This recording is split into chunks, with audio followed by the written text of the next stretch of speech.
Good morning, baseball fans, and welcome back to Dan's Vintage Baseball PC. Do not be fooled by the fancy name. It's just me and some friends talking about baseball cards. And today we have a very special guest and a cool topic to talk about.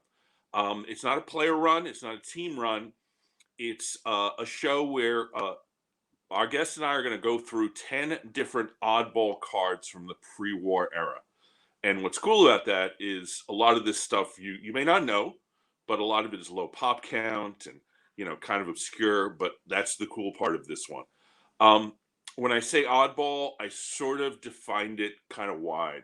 So there's no T205s, there's no T206s, there's no T207s, there's no Gaudy 33 or 34, there's no Diamond Stars from 36, and there's no play balls from 39 to 41. So everything in other than that is called an oddball, but you'll see some cool stuff here. Um, my guest is Dylan. Dylan runs the Card Story um, Twitter feed, and he's like one of the best dudes on card Twitter. Not only running his shows, not shows, his sales on Wednesday night, which are huge, not only for card sales but also just social aspects and learning about the hobby. But he's also one of those guys that you can always count on. And in the way that I met him was when he and I got together to do a rack, an RAK, an actual gift of 1956 cards to a friend of ours who was going through some tough times. And I had the idea.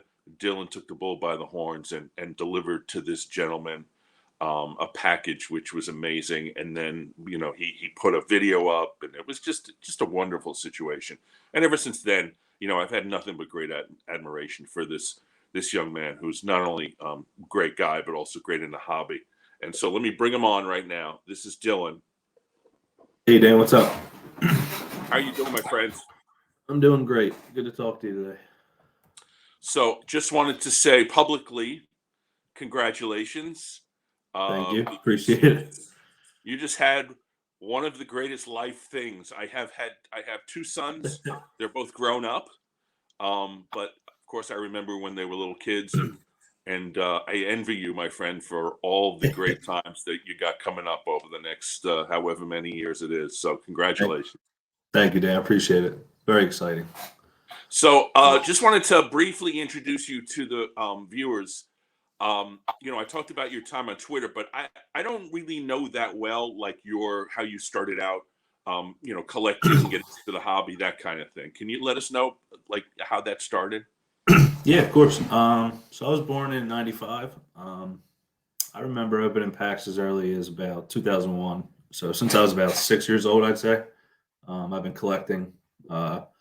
I was really into it from an early age. Pretty much anytime I had any spare money in my pocket, that's all my money would go towards packs or hanger boxes or any of that stuff like that. I would run to the local store, but I collected all the way through high school. And then, like a lot of people, when college came around, I took like a short little break. Excuse me. And then once I got back from college, I got settled in. I got a full-time job, and then that's when I realized how much I really enjoyed it. And now that I had some more money to spend and stuff like that, kind of made it easier to go full fledged right into it and slowly start building out my PC. And so, as a guy who honestly, it's great that there are younger guys, and when I say younger, I'm going to be 60 next week, and there's plenty of guys, especially on YouTube and some of them on Twitter, who are in their 60s, 50s, 40s. But you're a relatively young guy, and it's great that you're in the hobby, not just your modern guys, modern cards, but also pre-war, which is great because I know your pre-war collection, and we're going to see 10 cards from it. It's pretty awesome. How did you get into pre-war? That's my question. Uh, Honestly, so I always was kind of more attracted to older cards since I was a kid. But that was like, 2000, early 2000s. I used to think cards from the 70s and 80s were like a gold mine. I remember my dad gave me some cards and stuff, and I was like, man, this is cool. But that's when once I got back into the hobby a little more, like I said, after college, kind of fell down a rabbit hole as I, started expanding. Hmm. I joined social media, which helped a lot. Gained a lot of Okay. knowledge from a lot of people. And once I started seeing all the sets out there that I didn't even know existed my whole life, um, just the combination of, I think the cards back then looked like they were nicer designs. It looked like they put more care into the artwork of it, the Well, photography of we're it. gonna see some of that. Yep. There was one other thing I wanted to talk about, and now I forgot. So I guess we can. Oh! I know what it was. When the first time we ever met, I know you had just a job, and now you're in the hobby, and I was happy to be able to watch that develop. I know that you wanted to get into a job in the hobby, and Yep. so now you're working in the hobby, which is great news. And Yes. I guess it's been a little bit. It didn't just happen. It's been a few months at least. So tell us about that. Yeah. So 2 months ago, a little over 2 months ago, I joined. Actually, 2 months today. Today's the 11th. Yeah. So I joined PWCC as an account executive sales rep. But it's been a blast there. It's been everything I could really ask for.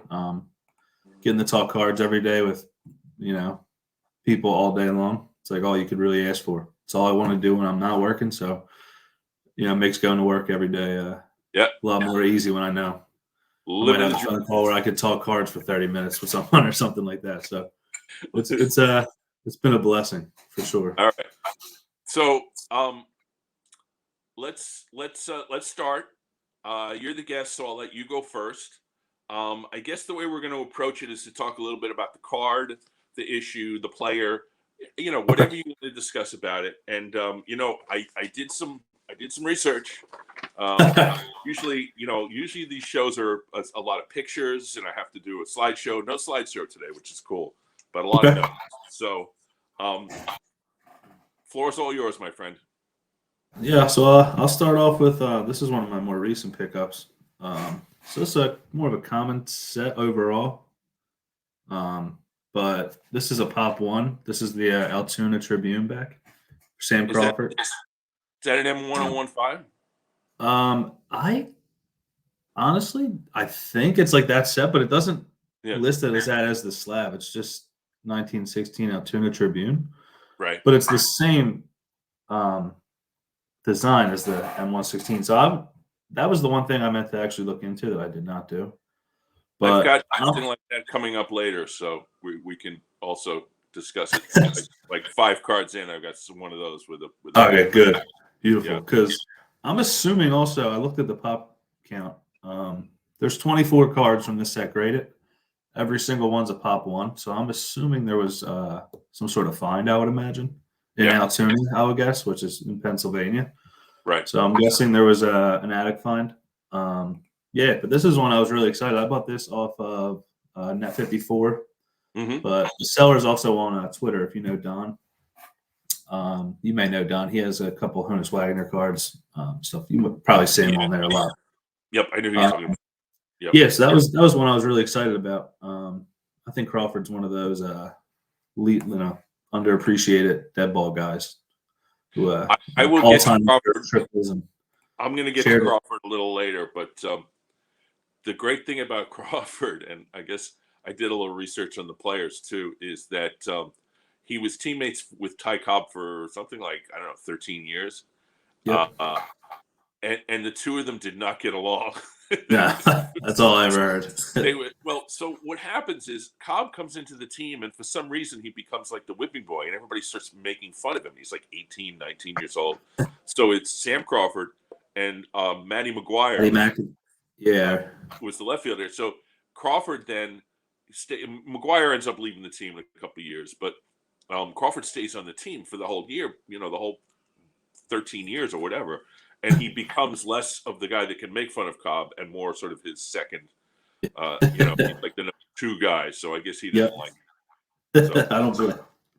so my first card is a 1921 exhibits of Urban Red Faber, and it's an exhibit. What did I come up with? There's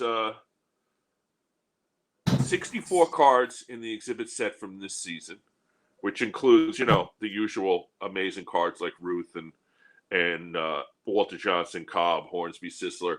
But this particular card is a Pop 1, and there's only 23 higher because there aren't that many of them graded. I mean, it's a 1921 exhibit. And Red Faber, Hall of Famer, is an interesting character because he sort of is part of the reason why 1919 Black Sox scandal happened, because Faber was like the captain of the team, the best pitcher on the team, and he went into World War One, and then he got sick, and then he got hurt. So 1919 rolls around, he's not pitching in the World Series, and so you know his teammates, who themselves were kind of problematic, ended up doing what they did. So what sucks for Faber is that after he stays with the White Sox for his entire career, and when he comes back, he doesn't have any team left because they suspended half the team. So he spent the 1920s on the White Sox pitching amazingly for, you know, a team that's usually in the bottom of the division. So kind of an interesting character. Still holds the major league record for decisions in a World Series because he won the 1917 World Series with 3 wins and 1 loss. And a good guy too.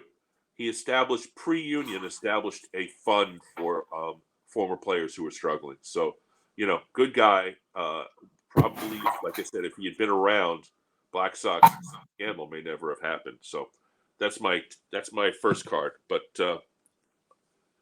you're up, my friend. I've actually never seen that exhibit. That's surprisingly. Yeah, it's not one you see often. That's what kind of drew me to it. It's very like era looking. It looks like you got pitching baseball in the 1920s. Yes, it does. It just I saw this picture. I was like, oh man, that is like up its time. So that's great. And you know, Faber, like I said, is a good character. So yeah. All right. So we're gonna go with the next up. The 1923, the Maple Crispet Walter Johnson. Canadian. Yep. This is actually one of my favorite cards in my PC. As you know, Ian's been hawking me for that card for about a year now. So if I ever sell it, he's got first dibs. I know that. I promised him that. But yeah, that's one it's funny. I picked that up. I was the last night of my bachelor party. I was hungover. Opted not to go out, and I was playing around on eBay, and I had my PayPal loaded up, and I was after anything Walter Johnson at the time. So I sat back and I went on eBay. That was one of the first cards I seen, and I think it was listed for like $900, and I couldn't buy it quick enough. I bought it right away. I was like, I need that card. Yeah, I don't have. That's one of the issues, early issues that I do not have. I know of the set, but yeah, not that easy to get. No, there's some floating around, but not that easy to get. Yeah, I believe this is one of 17 graded by PSA total. I forgot to look at the SGC pop. I imagine there's probably at least close to 10 of them if I had to guess. But I looked up the set a little bit. They were released only in 1 year, which was the 1923. And Maple Crispet was like a candy company. They did a lot of popcorn, marshmallows, like sweet treats, stuff like that. And the other fun thing about the set, what they gave away on the back was baseball equipment, gloves, bats, balls. And if you collected the whole set, you would be able to pick whatever you wanted. So there's a theory, because the hardest card to find in that set is the Casey Stengel. So incredibly rare. So there's a theory that Maple Crispet, basically what they did is they short printed Casey Stengel on purpose so they didn't have to give out as many prizes, but still got the customers. Yeah, so that was a fun little theory I've read about that. Several sets coming up. Yeah. What happened? Yeah, the tricky. It's like make the kids go crazy, and there's so few of it out there. Taking advantage of little kids. So my second card is the great Mickey Cochran. This is a 1934 gold medal flower is what it says on the label. However, people have done research on this, and they believe that it's Gold Medal Foods. It really should be the name of the card, because Wheaties was involved in distributing this set, and Wheaties was on Gold Medal Foods at the time. And you had to send in like Wheaties, I don't know, something to get them sent. So this is a 22 cards in the set. It's known as the R313A. 22 cards in the set. They're all Cardinals and Tigers, because it's essentially a 1934 World Series set. So Dean is in it, Frisch, Goslin, Klein, Pepper Martin. This is a Pop 2. There are only 20 higher. It's a 4.5. As you can see, it's a nice mid-grade. And, of course, Mickey Cochran, Hall of Famer, one of the top 5 catchers ever, I would say. Played 13 seasons, played in 5 World Series, has 3 World Series rings. And the great thing about this being in 1934 is that that was his first year as a player manager with Detroit. And he took a Detroit team that had been undermanned at that point and took them all the way to the World Series. So he was the player manager, and he won the MVP, and he went to the World Series. But unfortunately, they lost in 34. They won in 35. So that's Mickey Cochran. That's my second card. And the gold medal flower, which should be called Gold Medal Foods. I love that. I actually have a card from that set too for today. Oh, which one? A lot of Dizzy Dean. Oh, Dean, nice. Yeah, that was he's probably the top card in that set. That was yeah, a lot of the points you brought up, I was like, damn, that's all stuff I had written down. It's compacting the show.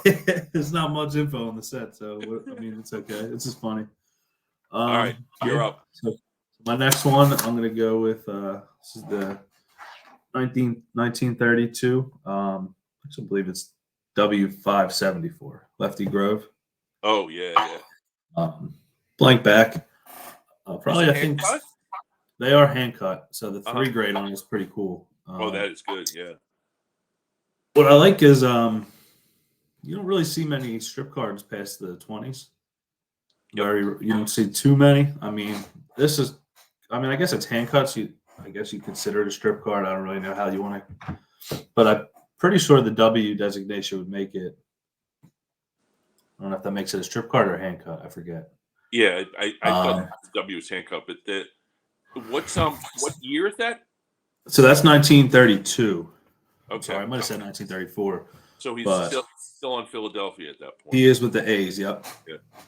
So this is one of 8 graded by SGC, 3 higher total, and I think PSA has graded 8 also total.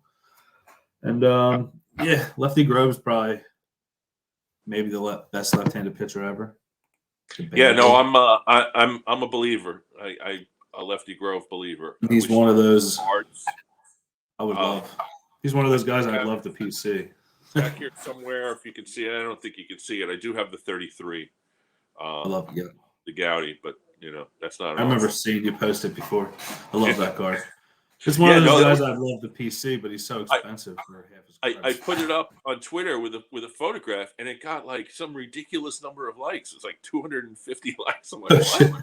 That's the card. But yeah, he's I feel like he's one of those. When you talk about all-time greats, he doesn't really get brought up much, but his resume stacks up. A couple of his cards that I want to get. I want to get a Diamond Stars, and I also want to get. I think it's the DeLong. Yeah. I was bidding on a DeLong card last night and lost. Or 2 nights ago and lost. So that's one. Which one? Do not have a card from. It's the Bill Terry. Okay. And it was not. It was like a poor to fair version of it, and it went for $200 and something. I was like, that's too much. But my anyway, favorite set of all time. So yeah, it's a great set, and I do not have a card from it, so I will eventually, probably soon. So my next one is the 1912 Imperial Tobacco C46. So it's another Canadian card. This is Butch Smith, who I'll talk about in a second. But there's 90 cards in this set, but only 22 different cards are graded by PSA. including this one, is not graded by PSA. SGC has, in fact, graded the entire set. So I guess anybody who wanted this tobacco sent their cards to SGC.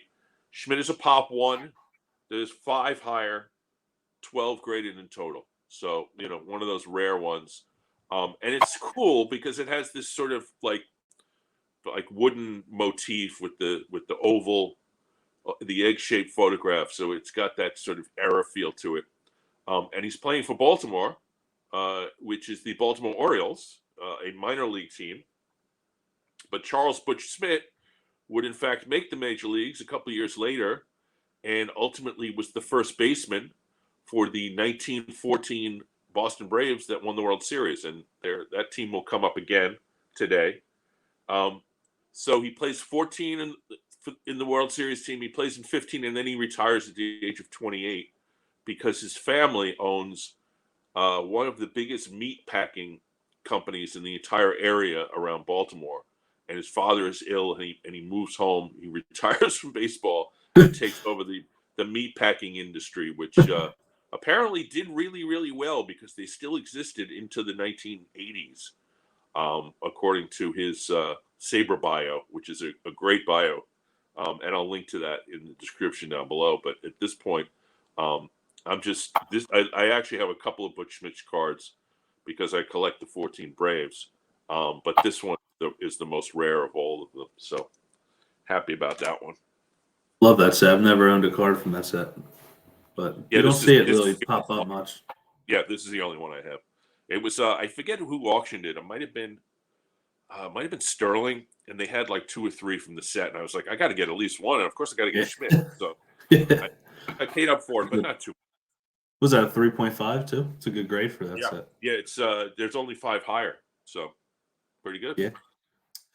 Yeah, not bad at all. I got to get myself one of those cards one day. Keep putting that off for my checklist of pre-war sets. Just haven't gotten to it. That became players. It's mostly minor leaguers, but there's some guys major league players. So what do you got for me, my friend? So for the next one is 1926 Spalding. Yep. Grover Cleveland Alexander. Yep, he's going to come up later. Oh, nice back. So nice back on it with some stats or facts about him. So this one I accidentally slipped up and I didn't do enough research on. I'm not going to be honest. I don't know too much about this set. I remember looking it up a while back and I couldn't figure out how it was distributed. I don't know if they had them in their stores, maybe at like counter displays but I was I'm not sure how these were distributed. And I wish I did. Is it a candy card? No, it's Spalding. Or Sports Co. of America. I'm sorry. So I don't know if that was like a magazine or if that was like a store. Right. But I don't think it's candy. Oh, okay. Yeah, no, I didn't hear the sporting thing. Yeah, I mean, it could have been in the package. So I don't know if it was in packaging or if you got it at a store or maybe through a magazine. That was the only thing I could think of. But I love the set. I love the back tells you his nationality, which is pretty cool. It's got like his height, his weight, and then it says nationality, Scottish and Irish, which you don't really see too often. Good picture of him. He's got the sweater on with the old striped Phillies hat that he always had on. Yeah, we're gonna see old Pete again later. Good. With a more used often photograph, but that one you don't see that often, which is nice. No, I definitely was drawn to this card. This is from Ryan Nolan, actually. Oh, okay. He posted that. That was actually one when I was on my honeymoon. I was in bed before bed. My wife fell asleep, and I was laying there, and he posted it, and I was like, "Oh." Did he get him? And he may have. I don't know if he got it at a show or if maybe he bought it raw and it was from an SGC sub. Right. But I remember it was. I think someone posted my thread for me. Jonah did. And I think he posted it for sale in the thread when I was on my honeymoon, and I just happened to look before bed, and I seen he was selling a lot of stuff that night, and I seen that card, and I DM'd him right away, and I was like, I'll take that card. That's Big, one. He's like the one player I didn't have crossed off at the time, so that was a big get from me. big Ryan fan here. Yeah, I love yeah, that kid. he's great, Tall, man. and he's great for the hobby. And Yes, I he bought is. so many cards from him because he has a great eye. Also, He big fan. does. Hopefully one day he'll be on this show, but I don't know if he fits in yet. You know, I mean, I'm trying to think of topics. He's got a lot of yeah. He's always Anyway, got something. so my next card is in fact a hand cut strip card. It is the 1919 to 1921 W 514. I know you know this card because I think you owned it at one point. Yeah, I have. Yep. The story with this is, well, we'll get into Benny in a little bit, but it was on REA. They had about 30 of these cards, and they were all like this, like pretty good quality for a strip card. There was a couple. There was the Sam Crawford, which was cut wrong. So I bought the whole thing. I sent off, I'd say, 3/4 of them to SGC, and I was getting grades like this. I got a 4.5 on Bancroft. I got a 3 on this one. I got a 3 on another one. So I was getting like really good grades, and I ended up moving a lot of the cards from that set, and really, really doing well. It was like one of my best dealer-ish kind of things. Yep. But anyway, so 120 cards in this set, tons of star power, all kinds of all kinds of players in this from a variety of different interesting collections. Like there's some guys from the Black Sox still in this set. But Benny Koff, the reason I got Benny Koff, the reason I saved this is because he doesn't have that many cards in the hobby, and he's an interesting player. He's known as the Ty Cobb of the Federal League. Because he wasn't really much of a player until the Federal League was established. And then he came in, played for Indianapolis in 1914 and hit 370. And then he played for Brooklyn in 1915 and hit 342. And Brooklyn Tip Tops are a team that I'm very interested in. I try to get having anything to do with them, but they're hard to get cards. After Brooklyn, he went to the Giants, which is where this card is. He was kind of a flake and a guy who liked to dress and spend his money, and he was a bit of a boastful guy, and a bit of a nefarious character. He ended up getting thrown out of Major League Baseball by Commissioner Landis over some issues with a used car lot that he was involved in. So he was acquitted at trial, but he did not get back into baseball, I think, because he was kind of a bad dude all around. But a great hitter, a Brooklyn tip top, and a card that is a pop 1 with only 5 higher. So pretty rare one. That's surprising. That's crazy. Yeah. I mean, I went That's into a good, SGC and I thought there was going to be more of these, but I that's a good guess find, dude. it doesn't get graded that often. Good. It's a good find, dude. Yep. Especially they're hard to even get number grades on those. Yep. Yep. Especially anymore, at least. Back then, I feel like it was a little easier maybe 10 years ago, but yeah, no, now this is like 2 years ago. I did that whole REA, buying them raw and getting them all graded. That's what I should have did. So for my next one, I don't really love this card per se, but it's the only card of his I'll probably ever afford, which is the 1913 National Game Honus Wagner. Yep. I love this. The back of this set is like, I think, better than the front. Yeah, no, this is just like basically a game card designed after like a deck of cards, but you would get like this is a foul fly. They would do home run, single, double, strikeout. Don't really know exactly how you would play, but I imagine the kids made it work at the time. You're just gonna have to collect the whole set and figure it out. That's yep. So yeah, this is I don't really love the picture. It's not terrible, but and it's got the world's oldest SGC slab you've probably ever seen. Oh yeah, that's SGC slab from like the dawn. This is like slab number 5, dude. I can't believe this is. I haven't sent this in for a reslab yet. I like this on the back though. I got a nice that's cool. Yeah, if you reslab, get that. I have not sent it in to be reslabbed out of pure laziness, and I don't really want to. Not in a rush to send this one off in the mail, so keep putting that off. But that was I actually bought that. What was that? I said I do not own a Wagner card, so congratulations on that. Thank you. I didn't think I would ever own one. That's probably the only one I'll ever be able to afford. I actually bought that from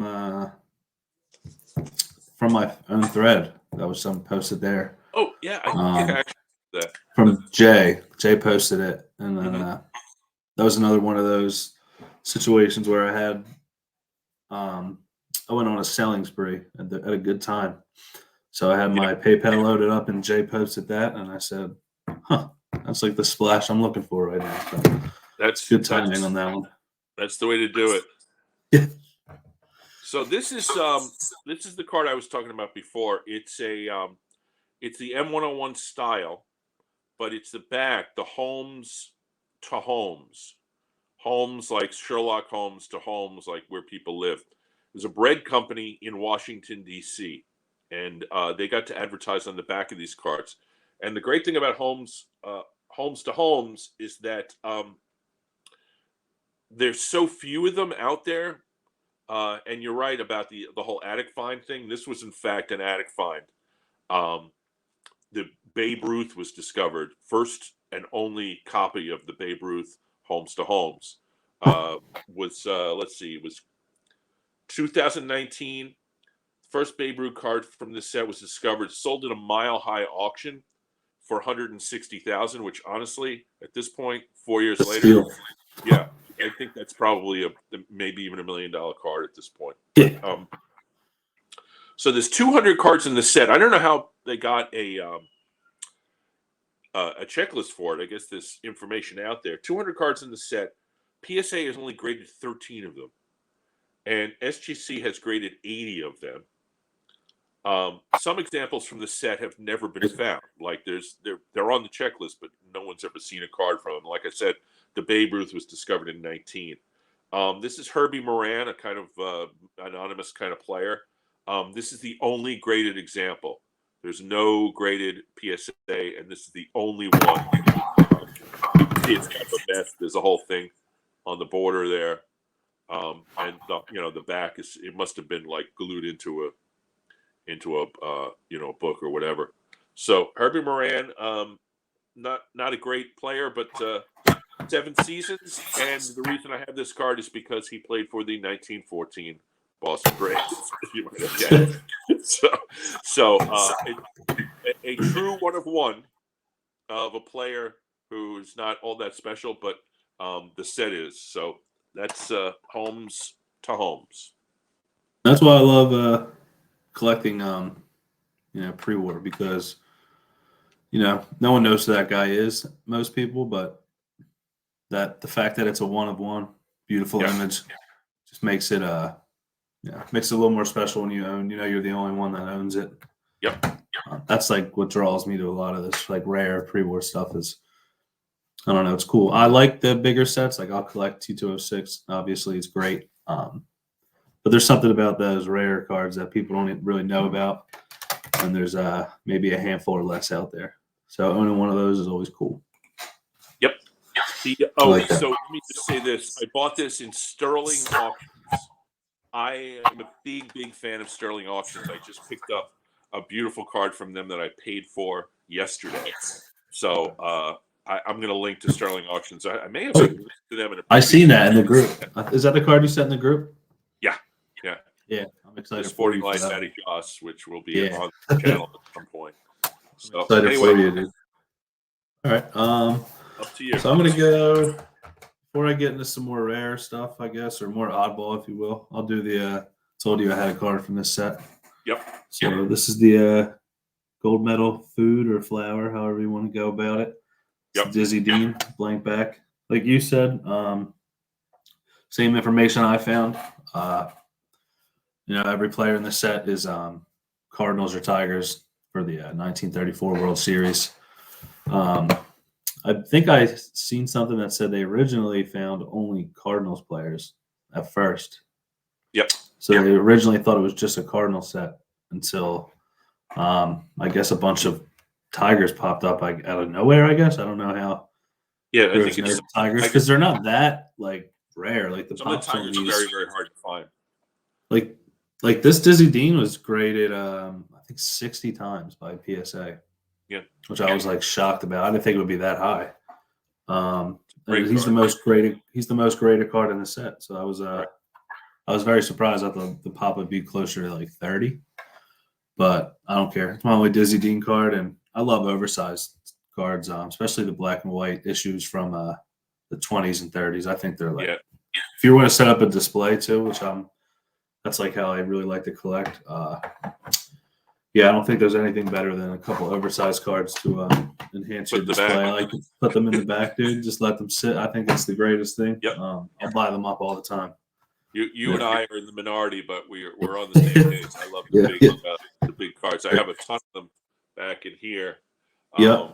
They were tough. It was tough to choose just 10 cards because I could have pulled out some more 30s cards, and some of the bigger cards, but it was fun going through this group of cards, and I'm glad you have that card because I do kind of want it. It's one of those cards that I think it's a great picture of Dean, and like you said, it is the most graded card in that set, but that set is still pretty rare. I mean, if you think about it, for sure. Yeah, it's a great card. My next up is not all that rare, but I had to bring it out. Actually, no, it is kind of rare. This is George Sisler. This is the throwing variation of the 1921 American Caramel. This is the E121 set of 80. It actually says it on the back. Set of 80. And there's a 1922 set of this card that looks very much the same. Also American Caramel, which is the set of 120. I have a couple of cards from that set too, and a few from this one. But this is Sisler, who this is a pop 3 with only one higher for the throwing variation. There's also a hitting variation, which I think is a little less rare. I bought this card at the Philly show, which hope to see you in about a month. I might be working it too, so if not, I'll be there either way. But well, that's see you there. I will definitely be there. In fact, my wife has already made the reservations for the hotel, so I'm going to be there Friday and Saturday. So anyway, George Sisler, pop 3, one higher, and of course, you and I both know this is a great baseball player, one of the greatest hitters of all time. Hit 407 in 1920 with 257 hits. That was the hit record until Ichiro in the year 2000. So his record sat for 80 years. And then in 1922, he hit 420. Like 420. It's insane. Sisler also is an American hero. I did an episode with my friend Orlando a few weeks ago about Cuban players, and his name came up because his son played in integrated Cuba before the American baseball was integrated. His son Dick Sisler, who was a famous Philly.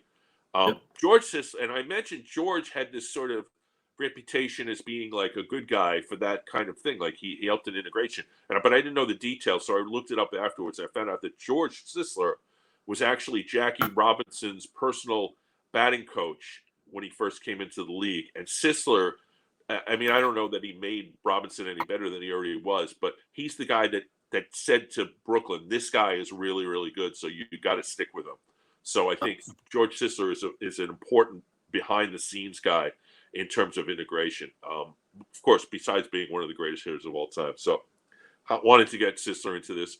I bought this from Ash, a very large dealer who's from Texas, who's from all over the country, and you may have even bought from him. Terrific guy who comes up with amazing stuff like this all the time. So, Great like guy. I said, top 3, one higher. And I didn't pay as much as you think I might have paid for that card. So he's got good prices. I actually met him at the Philly show for the first time. And yeah, he'll be there again, I'm sure. Yep. And I got that. The reason I did actually get a deal is because I put it in a bundle with another card, so that helped. Beautiful. I need to get another Sisler card. I sold my only one, and I regret it. It's like one of the cards I actually regret moving. He doesn't have too many, so. So my next one, this is one of my cooler ones. So this is a 1908 Reading baseball team. This is a Frank Baker pre-rookie. It's actually from his rookie year. So you'll see right here. You can see there he is, number 5. Awesome. Yeah, I was really excited about it. This is 1908. I think this is actually his rookie year. I think he ended up getting called up this year, if I'm not mistaken. Right. So this was on Net 54 for a long time. I think I remember actually seeing it like a year ago and being like, man, I want that card. And I passed on it.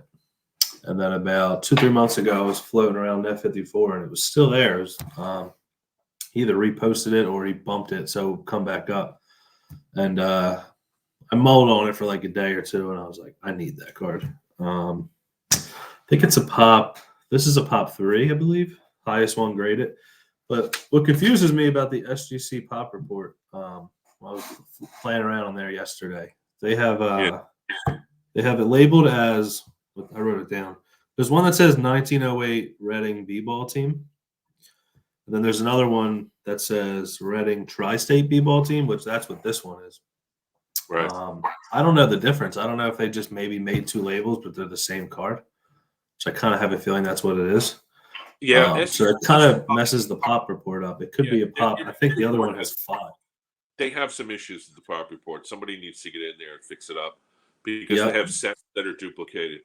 There's one run of the same exact set, same exact cards, and it's duplicated. They put the C46 in parentheses or something, you know. In one of them, and the other they didn't. So somebody's going to have to get in there and get that done.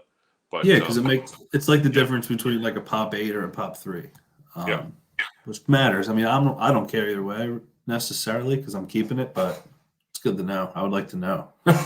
You want the information to be accurate. Yep. So, I've got the 1932 U.S. Caramel. Of course, it might not be 1932. It might be 1933, which I've come to realize. PSA puts 32 on all of them, but both Cardboard Connection and Krause Publications list this as a 1933 issue. The theory is that it came out in late 32 to early 33, and nobody's quite sure when. 32 baseball players in this set. U.S. Caramel also has non-sports, but Charles Lindstrom, a baseball player who I don't even know anything about, is a super rare card, which is what you were talking about before. U.S. Caramel put out hardly any of them, so the kids would chase it. But anyway, I'm glad they didn't do that for Joe Cronin, because there are 78 graded, which makes it not all that rare. But this card was really expensive. I bought this. I think I bought this at the Chantilly show, but from William Chappell, who is a dealer who you will see at Philly. He's always at Philly. He usually has 2 tables, and it's all like super, like good pre-war collection, but some of it is pretty expensive. And he had caramels. I bought this, and I bought the Bill Terry. The Terry I have since moved because I made money on it. But this one also, like, this is like $300, which is a lot of money for, a sort of a good Hall of Famer, but a set that isn't terribly rare. Joe Cronin, of course, 20 years as a player, 15 years as a manager. Was player manager for the 33 Senators that made it to the World Series, and manager for the 1946 Red Sox that made it to the World Series. But Joe Cronin, unfortunately, never got a ring. I do have a Cronin collection. I also bought the Joe Cronin book that was written by our friend Mark Armour. And Mark did a nice, signed it and personalized it for me. So I'm going to be doing a Joe Cronin episode sooner or later.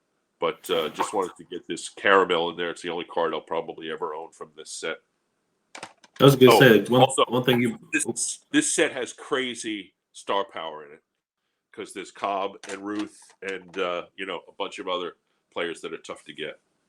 Yeah, I was going to say, I have the Cochran from that set in like an SGC 1.5 or something, and I paid $350 or something for that. Yeah, they were in the in the caramel packaging. So this will come up later. I have a card from another similar candy issue. So a lot of the cards have staining on them. It's hard to get. Love it. This is a 3 with an MK notation on it because it's got some staining from caramel. So I read that if you wanted to get like 7s and buy the whole set, it would cost you over $1 million. So that's how expensive it is. I prefer the stains on those cards. Like if I'm Right, going to get a Cracker Jack card, I want a caramel stain on it. gives you authenticity, right? It's like nostalgic, yeah. That's cool that way. All right, so this next one's this is probably all things considered with this, maybe my favorite piece. So this is 1908 AC Williams postcard of Cy Young. Wow. So I bought this also from Ryan Nolan. Okay. But before I get into what I discovered, I also found out later on from Ian. He found a link to where they broke down. So this was distributed on one day only at the stadium at Fenway. Was it Fenway at the time? Actually, I'm not sure if that was Fenway. What year is that? This is 1908. Yeah, no, they didn't play in it wasn't Fenway. yet. Until Yeah, like 10 years later. that's what I thought, like 1920 or something. They were playing in a field that was over near where Northeastern University is now. I can't remember the name of it. And then when they made the World Series in, I don't know, 12 or something, they played at Braves Field. Okay. Yeah, because Fenway wasn't big, or Fenway didn't exist yet. I was good. Yeah, I thought it was closer to the 20s. Okay. So yeah, this was given out on Cy Young Day. They're celebrating his career as a Red Sox. So it was given out one day only. This was that was on August 13th, 1908. There was 20,000 fans in attendance that day, from what I looked up, and this is one of 14 graded by SGC. But so what makes it really cool is I was reading the back. Right? Oh, I love you probably see my video about this. Yeah. So this was actually signed. This was actually sent to Hobe Ferris, who was a major league player. Yes. Played with Cy Young for honestly most of his career. So as I said, August 13th was Cy Young Day. This was dated August 14th. So this is sent out the next day. You gotta like a person who's that efficient. They send the postcard out the next day. Yeah, I was impressed. So it even says it's even addressed to Hobe Ferris, St. Louis baseball team, right there. And then it says, "Friend Hobe, we had a great day. Sorry you was not with us." And then it says yours, and I can't make out who it is. It says Billy M.E. or M.C. I looked up. Yes. I looked up so many people thinking who it could be. I couldn't find an actual player, so what I'm assuming is maybe it was somebody that worked with the Red Sox. Hobe Ferris. Also, that was the other thing. They played that day St. Louis, and Hobe Ferris was on St. Louis. So I'm assuming Hobe Ferris wasn't able to make that game, or he wasn't able to go out after the game for dinner or something. Right. So I'm assuming this was either a friend that lived in Boston at the time, maybe an old friend of Hobe's, or maybe someone that worked with the organization. And it sounds like maybe after the game they all went out for dinner or drinks, and Hobe Ferris wasn't able to make it. So this was sent as a that is a time capsule, a literally priceless time capsule. I love that story. And it's so cool. When I bought this, I did not even know, and honestly, neither did Ryan. Someone had pointed out on Net54, actually, or not Net54, Discord. I posted on Discord. Never even read the back because I didn't see it in person yet. And someone was like, "That's addressed to Hobe Ferris, I think." And I was like, so I went to Ryan, or I went my phone, I zoomed in on the back, and I'm like, "Oh wow." I wish I didn't even know that. I told Ryan, kind of felt bad for Ryan because he probably would have got more money for it. I told him, I was like, "Dude, this is insane," and he was like, "I didn't even know that, dude." Another real 1-1, Yeah, yeah. I was so now I have to get a Hope Ferris card. I keep putting that off. I want to really I How want to get many one to display with that. cards are there out there? I know he has a T206. He does. Okay. And Yeah. a T205, I believe, because he was in the league for I think since the early or late 1890s or something like that. So I know he at least has a T206, which is Well, probably that would why. be the easiest to find. Yeah, exactly, and they're pretty cheap from what I've seen. So So the next card that I have is Sam Crawford, who we talked about a little bit about before, but this is the E90-1, 1909 to 1911 American Caramel. It has this great back, which says it's one of 100 subjects, which is a lie. But anyway, I pulled this one out because it, like many of the cards in this set, has just amazing colors. You got that yellow, orange, sunset, green grass, and then you got the the sort of gray woolish uniform. It's just I love this card for so many reasons, but that the artwork is one of the sunset. real. Not particularly rare. There are 93 of this card graded. The back says 100 subjects, but actually it's either 120 or 122, depending upon who you ask. Amazing set generally that you're never going to complete because it has the Joe Jackson rookie, it has a Cobb, two Wagners, and two Cy Young cards. So, and some of the best colors of the era. Not a particularly rare card, but an absolutely beautiful card. And one thing we didn't mention about Sam Crawford before we put Sam to bed for the day is he is still the major league leader in career triples with a total of 309. So he's the Babe Ruth of triples, but he's never lost his record. I love those sunset cards. That's the E91.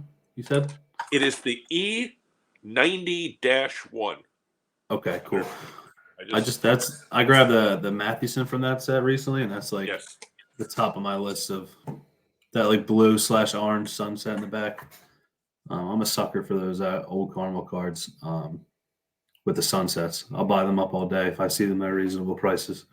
Yep. The E92 document set's been one set that's been, or E98 maybe I'm thinking of. That's been really the Al Bridwell I need from that set. I don't know if you've ever seen the Al Bridwell where he's sitting on the grass, like kind of relaxing his arms behind him with the sunset. Oh no, the NY. I know the card you're talking about, and I know Bridwell too because he's like one of my favorite cards. Yeah, he was a giant. Yeah, I have a couple of his. I think one of his T206s and maybe one other card. I forget. Yeah, but, I think it's T206. He's one of the sweaters. He's got the sweater. I think. We only have two left, so. Is it two? Okay, I was about to ask you.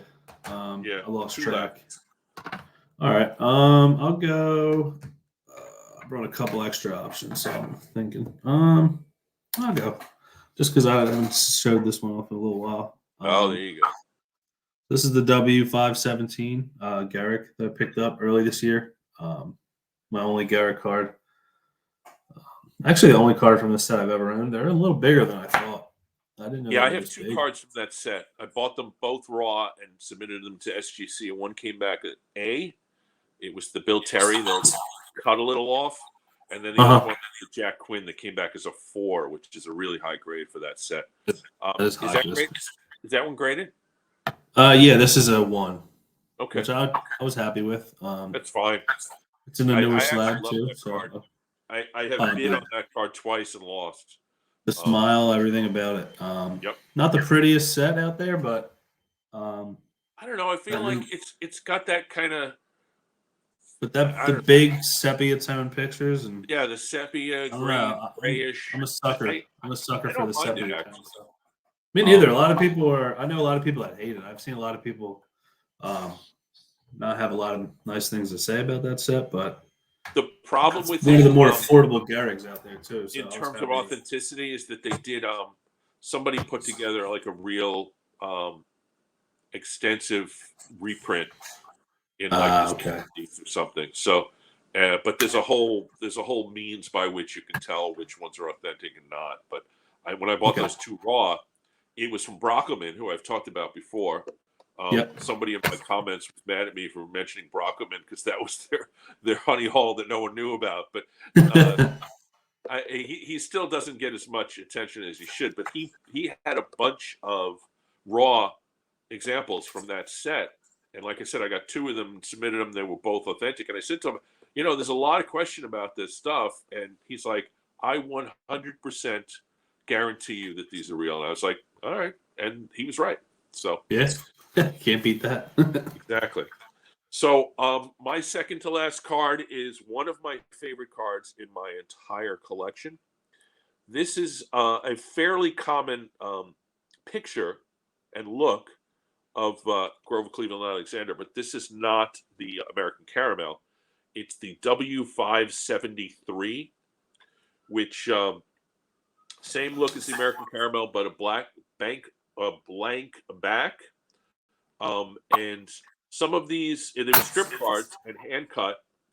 They came in, I guess they came in like strips of 24, and there were 10 different strips, so it was 240 cards total. So there's a lot of cards in this set. Like, there's like 4 Babe Ruths and stuff.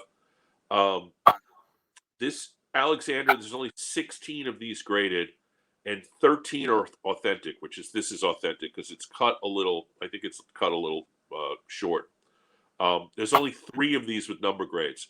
But I don't care because this is, I don't know if you can see, but it is super, super sharp.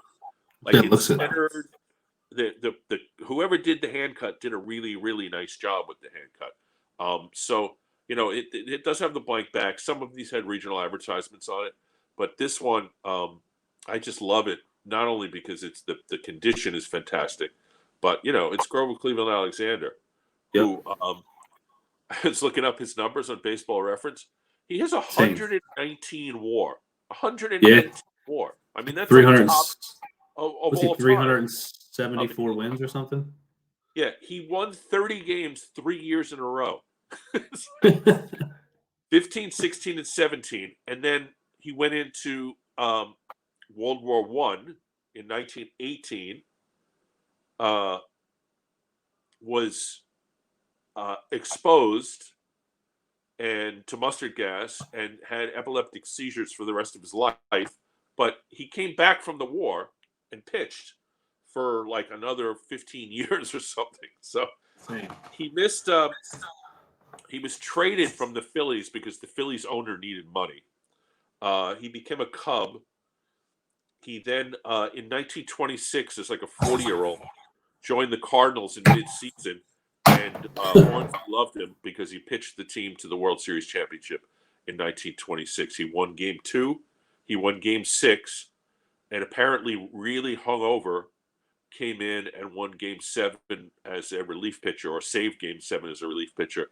The final out of the 1926 World Series was Babe Ruth caught stealing. So that's that was his only World Series championship because he was with a bunch of teams that weren't so great. 373 career wins. I just looked it up. Dang. I love that card, dude. That was such a good grab for you. Last card. Last card. Let me just go back and while you're digging around. I got this and the Love of the Game auctions, which, as you know, is a fantastic auction house with all kinds of super rare stuff. I know Al, who's the owner. He's also a music guy, so I know him from music circles and card circles. And Love of the Games auction just opened, like either yesterday or the day before. They have a new auction open, so I'll link to that down below. But I got this card for a pretty nice price, considering how rare it is. Okay, so I brought 2 cards from this set, but I'm really just going to talk about one of them. Oh, there you go. I got the Ty Cobb, but I want to talk more about, this is the Shoeless Joe Jackson B1 or B18, 1914. So this is one of my prized pieces in my collection. One of those didn't feel real until I got it in the mail kind of deals. So if you know the guy that, excuse me if you're watching this, I forget your name. I think it's Dan. Who ran the Shoeless Joe Museum for a while. He's very active on Twitter. Great guy. I I guess when he decided to move on, he was selling some of his pieces from the museum. I think he had 2 or 3 of the B18s. I think he had the purple and yellow one, which is a little rare. And that was a little more out of my range. So this was we worked out a little cash trade for that. I was very happy with. I gave up Christy Mathewson T202. What's the other one? Shoot, I don't know if it's George Sisler. He has the it's like a Spanish tobacco card. Oh yeah. I can't. Like the Bundus something. I forget what that. I think I threw that in, and one other card or Walter Johnson B18 I threw in. Wow, gave up a lot. In the deal. I gave up a lot, but it was players that I had multiple cards of. I had other Sislers at the time, Mathewson and Johnson. So figured for a trade off of those for the only Shoeless Joe card I'll ever have. I thought hard on it, and then I think I slept on it before I was like, yeah, I'll go through with it. And then that was one of those I woke up the day, never planned on chasing that card until he posted it, and then I had to have it. It was like my goal. So we worked out a nice deal, and I'm happy I did it. I got to work on getting it graded eventually, but I don't really love the way they look graded. They grade them. Yeah, I mean, they grade them on an angle. Now it presents really well now. Yeah, I like these 8x10 top or one touches are great. Because when they grade them square, so they're like on an angle. So instead of having the straight up version of him, he'd be more like this. In the slab, and I hate how they do that. So it's kind of like it kind of throws me off from sending both of them in to get graded, because if I can't display them the way I want them, then it's also my OCD will drive me nuts. It's going to cost you a pretty penny to. Oh yeah, it's oversized. It's oversized, and you might get upcharged also from from the value of it. The value, yeah. So I mean, I'm happy with where they're at. I keep them in the back of my display. I'm a big fan of grading. In certain circumstances, it might not be the best idea. So anyway, yeah, exactly. My last card is the 1914 Cracker Jack, Johnny Evers or Evers. I call him Evers. Johnny Evers, as you know, Hall of Famer, most famous for Tinkers to Evers to Chance. And 1907, 1908 World Series champion. Also, in 1908, was in the middle of the Fred Merkle boner. He's the guy who picked up the ball and told the umpire that they hadn't touched second base. So he went on to become the manager of the Cubs in 1913 as a player manager, and then got fired at the end of the season. Joined the 1914 Braves. Told you they would come back again. And not only won the World Series title in 1914, but won the MVP. So this is a 1914 Cracker Jack. 19 Cracker Jack came out in 14 and 15. The 14 cards were in with the candy, so the condition is always an issue. The 15 cards were a mail away. 444 cards in this set, which includes Cobb, Joe Jackson, which we've seen, and we know somebody who owned that card. We'll never own it. Walter Johnson, Nap Lajoie, Mathewson is in this set. Wagner's in this set. There are 53 of these graded. This is an A because it's missing the one of the corners here and the other corner here. But I paid a lot of money for this card. Something like over $700, which at the time was like insanity. But I needed a Cracker Jack. I needed a 14 Cracker Jack. I needed a 14 Brave, and this was going to be the perfect card for that. So it was an REA auction. So I also spent a lot on the what do they call it? The buyer's premium. It was a lot. So anyway, that's the for that card. Pre-Wars. Yeah, it was a lot of fun. That's like my favorite thing to talk about. So Yeah, at you least in know, terms of cards and stuff, I love and, talking the and like I pre-war. said, I there's a lot of other ones that I could have pulled out. There's 30s cards. There's all Oh, those the later Gaudies, like the wide pen and the fine pen, and then just the yeah, premium. There's a whole bunch of stuff that's back there that I could have pulled out, but I feel pretty good about this group. And I yeah, really same. want to thank you for coming on and showing some of your fantastic collection. I know you have a ton of other stuff that we could have done. So maybe we'll do this again and we'll change the topic and we'll go through again. But Yeah, Dylan, so thankful to have you on today, and I really thanks for appreciate having you me, man. taking time out for it. Anytime. Thanks for having me. I love to do this. So if you ever want to do it again, if you ever need if you ever wanted me to hop on again, I'll do it at any moment. It's a lot of I fun, so I appreciate appreciate that. it. Uh, our viewers can find you on Twitter, and I will put you in the description below. It's at cards with an S. Story begins with an S, not to be confused with the card story.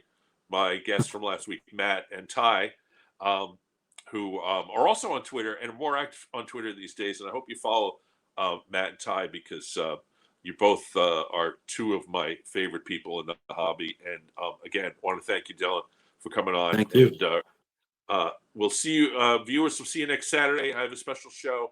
I may do a midweek 5-minute video talking about it, but tomorrow, next week is going to be just me in a special show. So anyway, take care. Talk to you soon. See you Thanks. guys.